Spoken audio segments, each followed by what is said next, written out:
Enjeux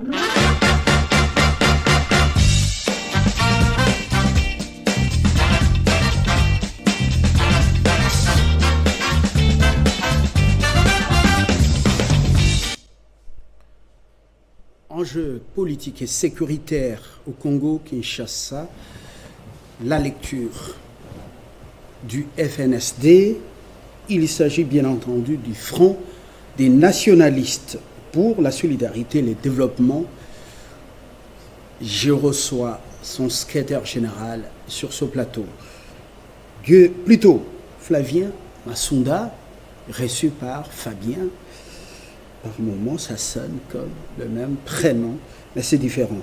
Flavien Massounda, bienvenue. Merci, monsieur Fabien. Secrétaire général du Front des nationalistes pour la solidarité et le développement.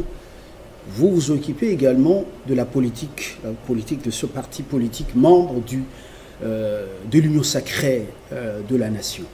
Un complément d'info ? Alors, je voudrais quand même, merci d'abord pour l'invitation. C'est toujours un plaisir de se retrouver sur votre plateau de télévision. Je voudrais quand même rappeler à l'intention de l'opinion que notre parti politique, le Front des nationalistes pour la solidarité et le développement, est un parti membre de l'Union sacrée qui a été donc créé par notre camarade M. Dieudonné Fikiri Alimassi, qui, bien entendu, à ce jour, a pris congé du parti au regard de ses nouvelles fonctions, qui le place dans des dispositions apolitiques. Mais nous continuons à nous inspirer, n'est-ce pas, de ces idées. Voilà. L'ancien, donc le sénateur Fikiri Dieudonné, donc avec de nouvelles fonctions en incompatibilité avec les affaires politiques. Tout à fait. Justement, vous êtes à l'Union sacrée de plus en plus exigeant lorsqu'il s'agit des enjeux politiques au pays. Nous parlons d'abord enjeux sécuritaires avant d'aborder la politique et les élections. Quelle est votre position, la position de votre parti par rapport à ce qui se passe dans l'est du pays? Nous sommes en guerre, agressés par le Rwanda, qui a des multinationales et des puissances étrangères, anglo-saxonnes et canadiennes derrière. Nous disons les choses clairement, sans porter des gants. Nous sommes vraiment au front médiatique. Et il y a diplomatie. Le président a lavé les mains. Il a dit, j'ai les mains nettes, j'ai tout fait, mais ça n'a pas marché comme il le voulait. Et puis, il y a là la guerre.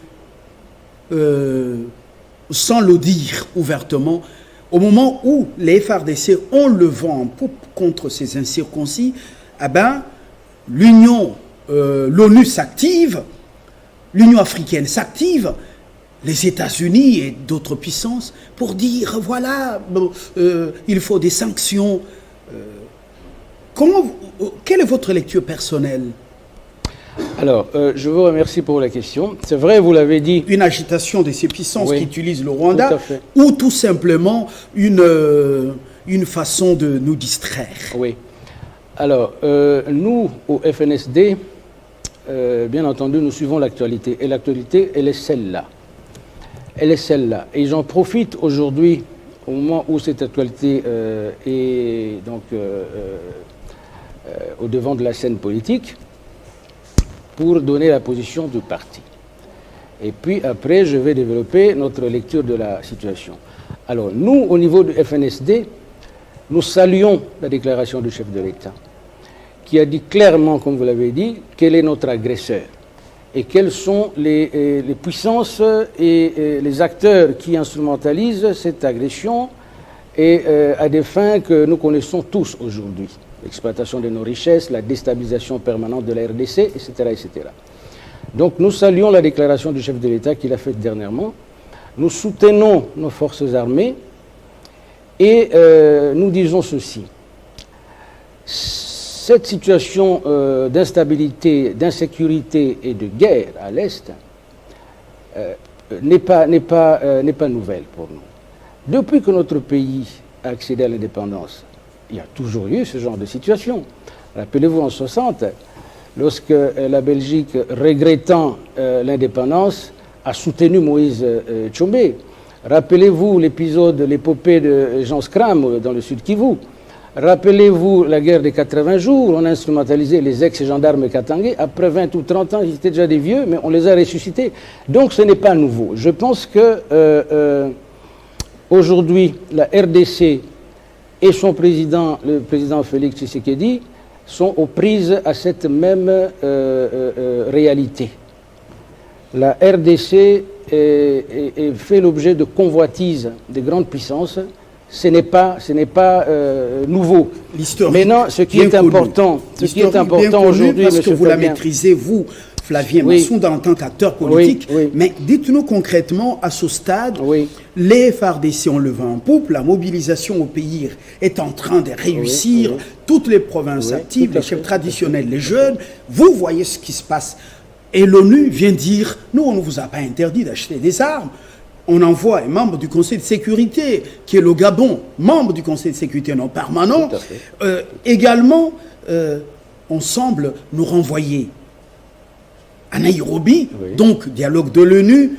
L'ONU également vient nous faire une opération de charme ici. Dites-nous concrètement, devons-nous abandonner l'option militaire pour privilégier le dialogue, comme les grandes puissances semblent nous le faire miroiter, ou bien tout simplement nous gardons l'option militaire privilégiée sur la table et nous fermons les oreilles à cette opération, plutôt à cette séduction, où nous faisons semblant de cette séduction de l'ONU et de l'Union africaine. Oui, c'est pas aussi simple que ça. C'est pas comme ça qu'il faut voir les choses. Moi, je pense que ce qui est en jeu ici, c'est l'indépendance, la souveraineté et l'intégrité de notre pays, la RDC. Ça, c'est un fait. C'est ça qui est en jeu. Et donc, il nous appartient, nous, notre génération, aujourd'hui, de tirer les leçons du passé, ce qu'on a déjà vécu, pour, en fait, produire de nouvelles stratégies et prendre la mesure, toute la mesure du fait que ce soit l'ONU, que ce soit les puissances de la communauté internationale, que ce soit les multinationales, ils répéteront toujours la même chose. La convoitise des richesses de la RDC, déstabiliser la RDC. Maintenant, nous, face à cela, nous avons déjà connu cela. Nous avons, dans le passé, nous savons comment les acteurs du passé, notamment le maréchal Mobutu, a réussi à contourner cela, avec la diplomatie et les ex-FAS, qui étaient une armée parmi les plus grandes de l'Afrique noire. Alors, donc, il ne faut pas laisser de côté la diplomatie, il faut continuer la diplomatie, mais prendre garde que la diplomatie n'est pas tout, parce que ces gens avec qui nous jouons ce jeu diplomatique sont les mêmes acteurs qui instrumentalisent ces forces négatives qui nous déstabilisent. Donc je pense qu'ils profitent de la situation dans laquelle nous nous trouvons aujourd'hui, qui est une situation, il faut l'avouer, au sortir de 22 ans de marasme du régime passé, les grandes structures de l'État, notamment l'armée, la police, les services de sécurité, ont été déstabilisées, ont été affaiblies, ont été noyautés, infiltrés. C'est un grand travail. Est-ce que vous comprenez, M. Fabien? Je pense que notre population doit comprendre cela. Ce n'est pas la culture de la cueillette telle que les réseaux sociaux le fait voir. On ne va pas. C'est un processus qui est abordé, qui est amorcé. Il ne faut pas attendre les résultats. C'est un travail de longue haleine. Le FNSD semble donc le comprendre. Tout à fait. C'est pour ça que je dis que c'est un front à double palier. En même temps qu'il faut faire la guerre, puisque nous sommes en guerre, en même temps il faut nettoyer les écuries d'Augias. Donc tout ça, ça va aller de pair. Voilà. Alors qu'est-ce qui est prioritaire? Nettoyer à l'interne les collabos, les relais, les antennes de Kigali et des services de renseignement étrangers, les nettoyer maintenant, ou nous occuper d'abord du front militaire et nettoyer après pour pouvoir débarrasser le pays de ses ennemis internes. Alors, ça ne peut pas se passer comme ça, s'occuper d'abord de ça et laisser tomber l'autre. Non, il faut amener tout de front au même moment. C'est ça aussi, gérer un pays.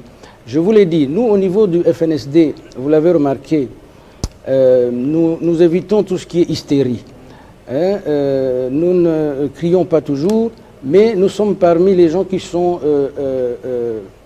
parmi les partis qui sont à cheval sur l'intégrité du pays. Nous sommes à cheval sur la sécurité de nos populations, et donc nous ne transigeons pas là-dessus. Nous sommes très heureux aujourd'hui que le chef de l'État ait déclaré clairement, identifié clairement qui est notre agresseur. Et donc je pense que par voie des conséquences, il faut se focaliser sur cet agresseur. Et voilà.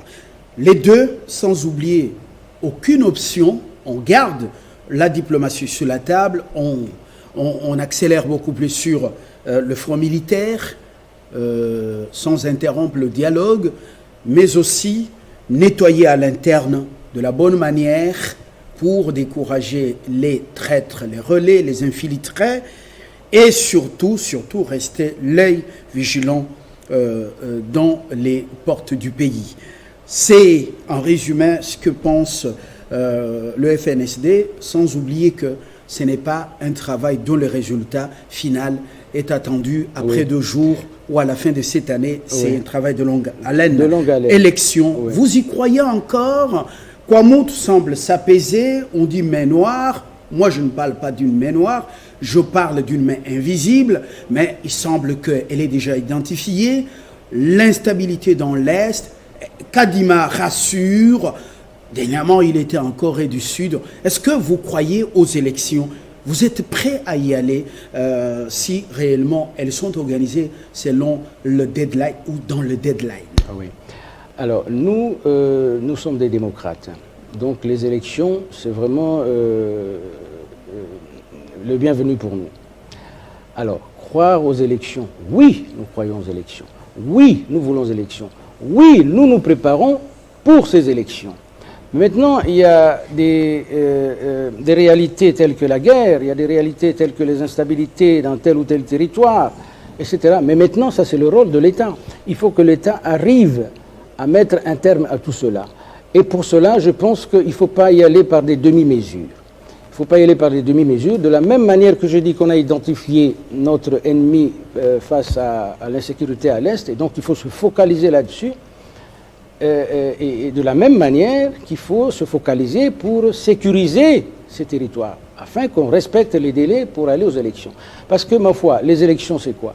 C'est une étape normale en démocratie pour renouveler la classe politique et, ma foi, sanctionner en bien ou en mal ceux qui ont géré pendant un laps de temps, pendant une mandature, et repartir de nouveau. C'est comme une course de relais, M. Fabien. Hein, oui. FNSD, vous irez seul ou en regroupement? Alors, nous nous préparons. Si c'est-à-dire, réellement au regard de la loi électorale. Le peuple dit, le bilan Fachi, Union Sacrée, un bilan, par exemple, pas très séduisant, quelle décision prendrez-vous? Alors, au regard de la loi électorale, il y a 2 seuils. Il faut atteindre le seuil de 1%, il faut déjà passer le cap du seuil de recevabilité. Nous nous préparons pour aligner nos 500 candidats, éventuellement, au niveau de l'Assemblée nationale. Donc, nous, pour l'instant, nous allons seuls. Mais nous avons encore une année pour arriver aux élections. Nous allons évaluer à mi-chemin.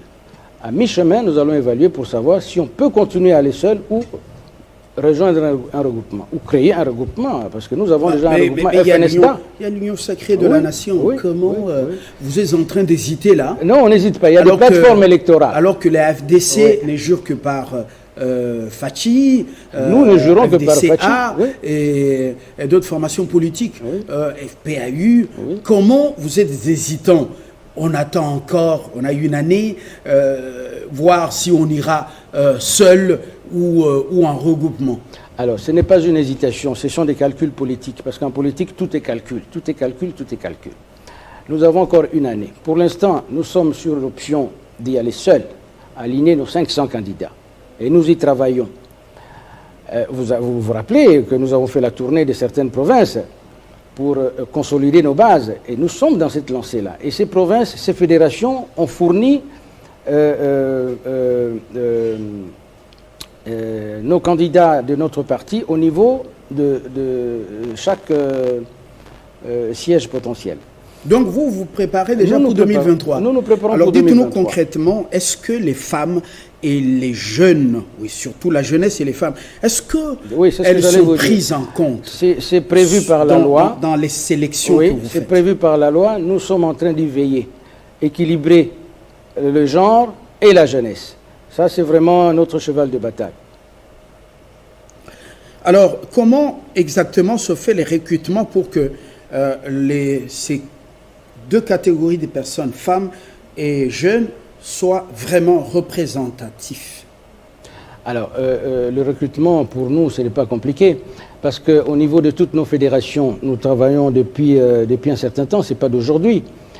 Alors, les fédérations sont censées, dans leur juridiction, au niveau de leurs cellules, au niveau des structures de base de nos fédérations, d'identifier les candidats qui ont pignon sur rue, les candidats qui ont réussi à se mettre en exergue, et donc que ce soit femmes ou hommes, on les identifie, et nous avons une équipe qu'on appelle la commission électorale du parti, qui fait la ronde des fédérations pour constater que réellement ces candidats potentiels ont la capacité de se faire élire.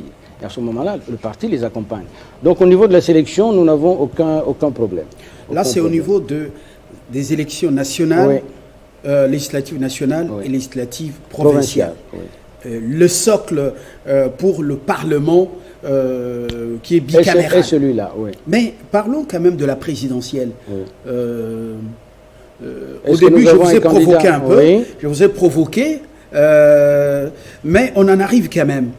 Vous êtes dans l'union sacrée. Oui. Votre, comme on dit à Kinshasa, autorité morale, pour plaisanter un peu avec ce sens du mot, autorité morale. Alors, mais il est dans les institutions qui le rendent incapable de pouvoir concourir. Qu'est-ce que vous allez faire pour la présidentielle? Quel est votre pion, on peut dire, votre héros? Oui. Alors, M. Fabien, nous l'avons dit à plusieurs reprises lors de nos déclarations antérieures, vous l'avez répété, notre autorité morale est frappée d'incompatibilité. Et dans tous les cas, ce n'est pas d'aujourd'hui, nous l'avons dit dans plusieurs déclarations, que notre candidat, c'est l'actuel président de la République, Félix Tshisekedi Tshilombo. Pourquoi nous soutenons sa candidature? Parce qu'en fait, en tant qu'acteur politique, nous analysons la situation dans notre pays depuis les indépendances jusqu'à aujourd'hui. Et lorsqu'on voit la démarche du chef de l'État, quand il a accédé au pouvoir, qu'est-ce qu'il a dit? Il a dit « Je remets ce pays entre les mains de Dieu ». En plus, il dit « Nous allons restaurer l'autorité de l'État. Nous allons travailler pour le progrès social, c'est-à-dire le bien-être de nos populations. » Et ma foi, la politique, il y a toujours des embûches. Et tout au début, nous avons vu des embûches. Rappelez-vous le mariage FCC-Cash. Il a patienté pendant une année. Il a fait des efforts de conciliabule, de conciliation, on va dire. C'est le même jusqu'au moment où il a dit, voilà, ça suffit. Qui quand même? Rappelez-vous. Le même FCC, quand vous regardez, oui. Le même FCC qui est venu lui apporter des béquilles. Quel genre de béquilles? Souvenez, les gens qui sont restés beaucoup constants, mais non, ce sont ceux qui ont traversé le fleuve avec ou sans maître nageur. Oui, vous parlez des députés qui ont rejoint l'Union sacrée, c'est ça? Oui, bah, vous voyez quand même qu'il y a beaucoup de constance. Alors, il faut faire la part des choses. Il faut faire la part des choses entre la vision du chef de l'État et ce qui met en action pour arriver à bon port. Alors, ce que vous appelez les anciens membres des FCC qui ont rejoint l'Union sacrée, ça fait partie de la stratégie du chef de l'État pour arriver à sa vision. Il les a pêchés, en fait. Voilà. Alors, maintenant, je vous dis ceci. Rappelez-vous, cet homme-là, il a été humilié à plusieurs reprises. On disait quoi? qu'il n'a pas l'effectivité du pouvoir, que l'effectivité du pouvoir se trouve à Kingakati. Rappelez-vous, quand il a signé 2 ordonnances nommant des ADG, des DG pardon, à la GECAMINE et à la SNC. Ça a été saboté par le ministre du portefeuille de l'époque. Mais il a accumulé tout ça. Il a avalé. Rappelez-vous l'histoire du ministère de la Justice, M. Tunda Kasende, tout ça. Il a avalé. Donc, il a été humilié au plus haut point. Pourquoi? Pour l'intérêt supérieur de la nation. Alors, les gens diront aujourd'hui, mais oui, on ne voit pas le progrès social, on ne mange pas notre faim, tout ça, etc. Mais c'est un processus. Parce que pendant qu'il est en train de travailler dessus, il y a des pièges, il y a des pots de banane, il y a des... Voilà. Je rebondis là-dessus. Moi, je pense qu'il a la bonne volonté. Je rebondis là-dessus par rapport au cri du peuple. Vous soutenez votre héros, c'est lui, votre candidat à la présidentielle, vous, FNSD, mais au regard de ce que dit le peuple congolais, une bonne partie du peuple congolais, avec également une certaine diatribe de l'opposition, je peux juste citer quelques éléments de ma liste. Guerre dans l'Est, on venait d'en parler, banditisme urbain, le koulounisme ou le koulouna, surtout à Kinshasa, conditions sociales, le panier de la ménagère se fait encore attendre, nous restons dans le sachet de la ménagère, incompétence dans le chef de certains de ses collaborateurs, du moins certains venus de la diaspora, qui avaient donné beaucoup d'espoir, mais pour certains qui ont déçu, certains les appellent, certains opposants appellent ces gens jouisseurs. Voilà. Comment, avec un tel bilan, des pistes de solutions qui seront des atouts pour lui, pour remporter la présidentielle et accéder, obtenir un 2e mandat. Voilà, vous avez la parole. Le tableau est peint selon ce que nous attendons de ces détracteurs du peuple. Merci, M. Fabien. Moi, je suis tout à fait aise par rapport à cette question, parce que la population, c'est vrai, la population voit l'immédiat, voit le quotidien, et c'est tout à fait normal. C'est tout à fait normal. Et nous sommes aussi les premiers à dire que parmi certains collaborateurs du chef de l'État, dans son entourage, c'est vrai, il y a des jouisseurs. Nous l'avons dit, nous le disons. Mais maintenant, le problème, c'est quoi? C'est que quand on accède au pouvoir, que ce soit le pouvoir suprême du chef de l'État ou même pouvoir dans une petite structure, dans un premier temps, le réflexe normal, c'est quoi? C'est de travailler avec les gens qu'on connaît. Voilà. Donc, lui, en tant qu'être humain, il ne peut pas échapper à ça. Donc, il a travaillé avec les gens qu'il connaissait de son entourage. Et ces gens, pour la plupart, se sont révélés étant des jouisseurs. Mais nous avons espoir qu'il l'a compris et que maintenant qu'il connaît l'ensemble du personnel politique du pays, il va changer de fusil d'épaule. Nous souhaitons d'ailleurs. Nous le souhaitons pour le bien-être de la population. Mais le président, c'est un homme qui a un sens aigu d'observation. Il a observé. Et qui connaît mieux ses interlocuteurs, ses partenaires, ses collaborateurs. Pourquoi il est aussi lent, patient à prendre des décisions, à puriger, ou à faire la purge dans la cour, à nettoyer. Parce que les affaires de l'État ne se traitent pas... Parce qu'il a besoin plus de partenaires, plus d'adjuvants pour 2023. Non, parce que les affaires de l'État ne se traitent pas dans Parce que parmi les jouisseurs, il y en a qui n'ont pas pignon sur rue. Oui. Je vous ai dit, les affaires de l'État ne se traitent pas dans la précipitation. Les jouisseurs se sont révélés jouisseurs après coup. Mais rappelez-vous, monsieur Fabien, un homme politique, on le juge sur le résultat, pas sur les belles paroles. C'est jamais écrit ici que tel va être un bon collaborateur ou un mauvais collaborateur. Mais la population, c'est vrai, le quotidien, ils ont besoin que le quotidien s'améliore. C'est normal, c'est un réflexe normal. Mais que la population n'oublie pas que dans le passé, nous avons eu aussi des gens, je ne vais pas citer des noms ici, qui ont été des grands cadres politiques de ce pays, mais qui se sont illustrés à construire des immeubles, à construire...